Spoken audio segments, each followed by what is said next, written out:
ভগৱন্তৰ কৃষ্ণৰ চৰণত পাদপদ্মত শৰণ ভজন লৈ যিজনে প্ৰভু ভগৱন্তৰ গুণ কীৰ্তন কৰিব সেইজনক মহামতি বুলি কৈছে। কেহিমতে নানা শাস্ত্ৰৰ ফল কওঁ ভক্তে গাৰ্জনক ৰয় ভকতিৰ ফল ভকতি লভিয়া পৰম সন্তোষে ৰয় নাৰদ বদতি শুনিও কব্যাস তোমাত কহনি সয় মোৰ উপদেশে কৰিও কশাস্ত্ৰ নাহিকে আত্মসংশয়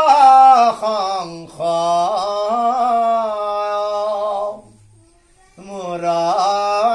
গাবানি কিঞ্চিতে কমান কৰা যে মেৱনা দৰ গদাসে তুমতি থিৰকন যাইবি পৰাই তুবেশৰ এইটো বচন কওঁ হেৰে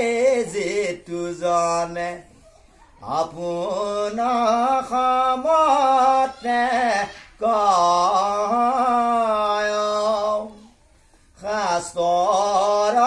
ৰীতিত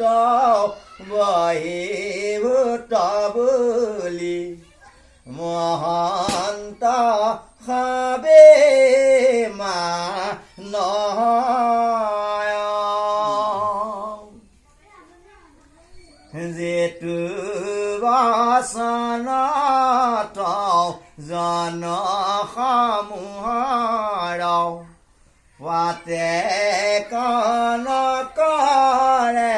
ক্ষয় আপোনাত বিনে আনত কহিলে তাহাঁত কি ফল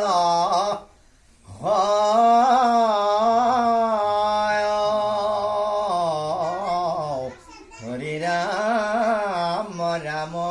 ৰাম কৃষ্ণ প্ৰথম তাৰ পিছৰ থাকি গ'ল বাৰু অকণমান কৈছে যে নাৰদ বততি শুনিব ব্যাস তোমাতো কহো নিশ্চয় মূৰ উপদেশে কৰিব শাস্ত্ৰ নাহিকে আত্মসংশয় যে নাৰদে ব্যাসদেৱক কৈছে যে তোমাক মই কৈছোঁ শুনা তুমি কিয় ইমান তুমি মন মাৰি আছা যেতিয়া তেওঁ ব্যাসদেৱে বহুত শাস্ত্ৰ তেওঁ ৰচনা কৰিলে কিন্তু তেওঁ মনটো মৰা সদায় চিন্তাত মানে তেওঁ মন মাৰি আছিল কিন্তু নাৰদে আহি কি ক'লে তেওঁ যে তুমিনো হেৰা ব্যাস দে তুমি কিয় ইমান চিন্তান্বিত হৈ আছা তোমাৰ কি হৈছে মোক কোৱা তেতিয়া ব্যাসে ক'লে মই গোটেইখিনি কাহিনী ক'লে যে মই বহুত শাস্ত্ৰ ৰচনা কৰিলোঁ কিন্তু মোৰ মনটো ভাল নহয় তুমি শাস্ত্ৰ ৰচনা কৰিলা হয় তাত প্ৰভু ভগৱন্তৰ গুণ লীলাবিলাক আছে নাই ভগৱন্তৰ য'ত গুণ লীলা থাকিব সেইখিনিতহে ৰস থাকিব তুমি অদৰকাৰী শাস্ত্ৰ ৰচনা কৰিলা তুমি আগম শাস্ত্ৰ ৰচনা কৰিলা সেইকাৰণে তোমাৰ এই মনটো মৰা তোমাৰ মন ভাল নহয় যদিহে তোমাক এতিয়া মই উপদেশ দিছোঁ যদিহে তুমি নিগম শাস্ত্ৰৰ তত্ত্ববিলাক তুমি ৰচনা যদি কৰা তাত প্ৰভু ভগৱন্তৰ যি গুণ লীলা থাকিব তেতিয়াহে তোমাৰ মুক্তি আহিব আৰু তেতিয়াহে তোমাৰ মন পবিত্ৰ হ'ব সেই কথাটো থৰতে মই কৈছোঁ নাৰদে কৈছে নাৰদে তেওঁক সম্পূৰ্ণৰূপে বুজাই দিলে যে তুমি ৰচনা কৰিলা হয় কিন্তু পৃথিৱীৰ শাস্ত্ৰ ৰচনা কৰিলে তাত ঈশ্বৰৰ গুণ কৃষ্ণৰ তাৰ মহিমা গুণ নাই সেইকাৰণে তোমাৰ মনটো মৰা তুমি এতিয়া মই তোমাক উপদেশ দিছোঁ যদিহে তুমি ভগৱন্তৰ লীলা গুণখিনি তাত যদি প্ৰকাশ কৰিব পাৰা তেতিয়া তোমাৰ কৃপা লাভ হ'ব।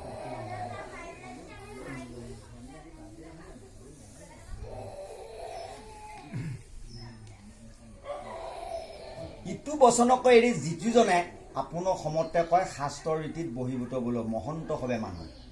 যিটো বচনত জনসমূহৰ পাতেক নকৰে ক্ষয় আপোনত বিনে আনত কৰিলে তাহাঁতৰ কি হয়। যদি এইখিনিত ৰচনা কৰা তেতিয়া তোমাৰ কেতিয়াও পাপ ক্ষয় নহয়, পাপটো ক্ষয় নহয়। তুমি ভগৱন্তৰ গুণ লীলা কৰিব লাগিব, তেতিয়া তোমাৰ ফল লাভ হ'ব।